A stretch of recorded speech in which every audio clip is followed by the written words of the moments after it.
Hi everybody, my name's Jonathan. I'm the creator of TimeLog, the time logging extension for Azure DevOps. Okay, let's crack on. The first step, obviously, you need to find the extension in the Azure Marketplace, so marketplace-visualstudio.com/Azure DevOps, and then search for time logging. You'll see there's two versions, the free version, but we're going to be talking about the premium version today. So pick the extension, and then the getting started section, follow the instructions. Please note you'll need the API key, so grab a copy of that, you'll need it later. Okay. Once installed, you'll have a new, under organization, under project settings, you'll have a new menu option, time log. We're using the evaluations version today. This is exactly the same as the premium version.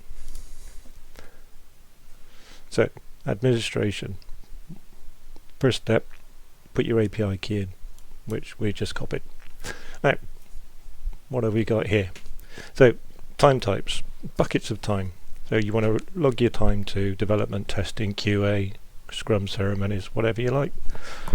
These can be attributed to either all projects, so admin, everybody does that, or you could have project-specific times. Say development, QA might go into the demo project, infrastructure, creating VMs, security issues, whatever you might want to put in an infrastructure project.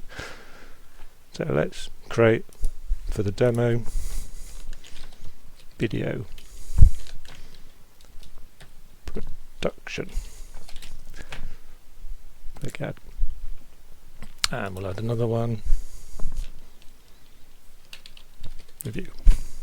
So we've now got two time types under the demo project that we can allocate our time to.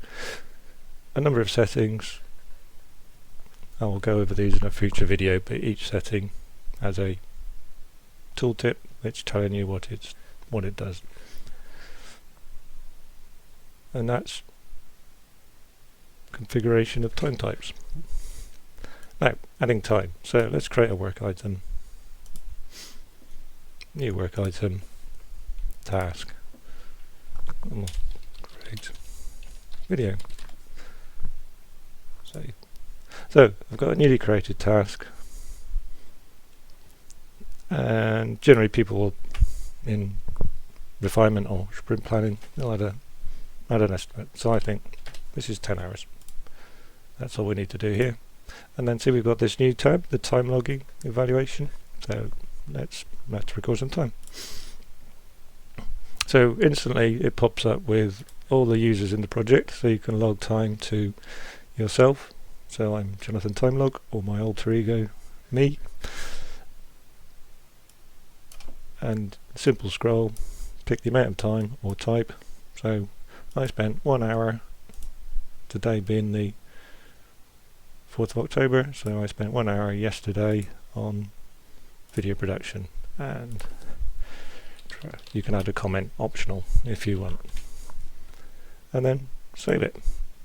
So this has now recorded the time against me, the amount of time, when, what the time type is, and as you can see, a comment. Also gives a little progress, so we've done 10% of this task. And if we look back to the details, you can see the original estimate unchanged, but the time remaining has now been set to 9 hours because we allocated 1, and the completed is set to 1 for you automatically. Also, another quick thing is it started, assigned the task to me, or my alter ego, so Jonathan Timelog, and it set the status to in progress, often forgotten. So many times you do your sprint, your scrum in the morning, and there'll be lots of tasks in progress but not assigned to anybody. So it'll automatically assign the task and start the task to the first person logging time. So very quickly add more time, so I do some more work. So I did an hour 15, and that was actually on Monday, and that was a review. No need for a comment. So now another hour 15, back to the details. You can see the time remaining, time completed, automatically updated.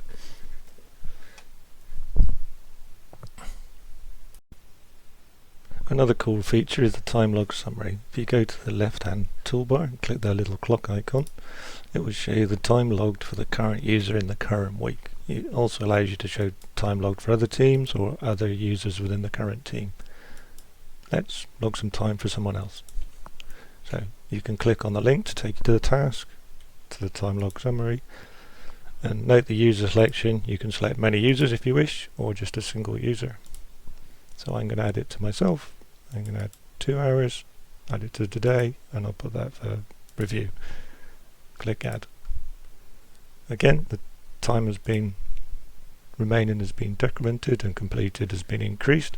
Now if we go back to the time log summary, it defaults to Jonathan time log, but if I change that to me, click search, it'll show the time log for me, or if I change it to the team, click search, it'll show all time logged for everybody in that team. You can also change date range, month, week, whatever you like. Also people find quite useful is to download it into CSV and open it in Excel and analyze it that way. There's also a REST API, but I'll come on to that in a future video.